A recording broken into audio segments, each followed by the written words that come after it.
Бірінші секторда тегі, аты, әкесінің аты жазылады. Екінші секторда жоғарғы тор көздерге көлденеңнен тестіленушінің рұқсаттамасында көрсетілген тестіленушінің жеке коды жазылады.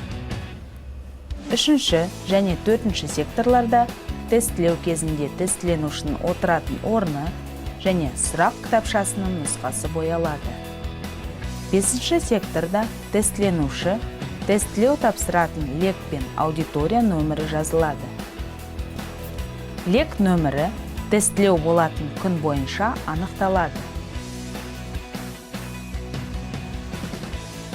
Алтыншы секторда бірінші блок оқу пәнінің мазмұны бойынша тапсырмалардың жауаптары боялады.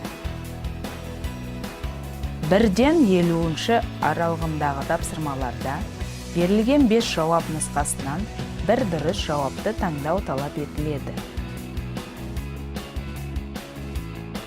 51-ден 60-шы аралығындағы тапсырмалар дөңгелекшелерді толық бояу арқылы бір немесе бірнеше дұрыс жауапты таңдауды талап етеді. 61-ден 70-ші дейінгі мәнмәтіндік тапсырмалар сәйкес дөңгелекшені толық бояу арқылы бір дұрыс жауапты таңдаумен белгіленеді.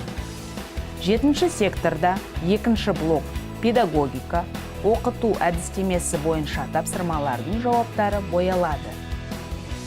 7-ші сектордағы әр тапсырма берілген 5 жауап нұсқасынан бір дұрыс жауапты таңдауды талап етеді. Тестіленуші, тестіленушінің қолы деген 9-шы секторға қолын қояды. 8-ші сектор боялмайды. Жауап парағының нөмірі көрсетіледі. Назар аударыңыз, бағанына аса көңіл бөлінеді. Жауап парағы көк немесе қара түсті қаламмен толтырылады. Жауап парағын былғауға, бүктеуге, жыртуға және корректор сұйығымен өзгертуге қатаң тыйым салынады. Жауап парағын тестілеу аяқталғанға дейін аудиториядан шығаруға болмайды.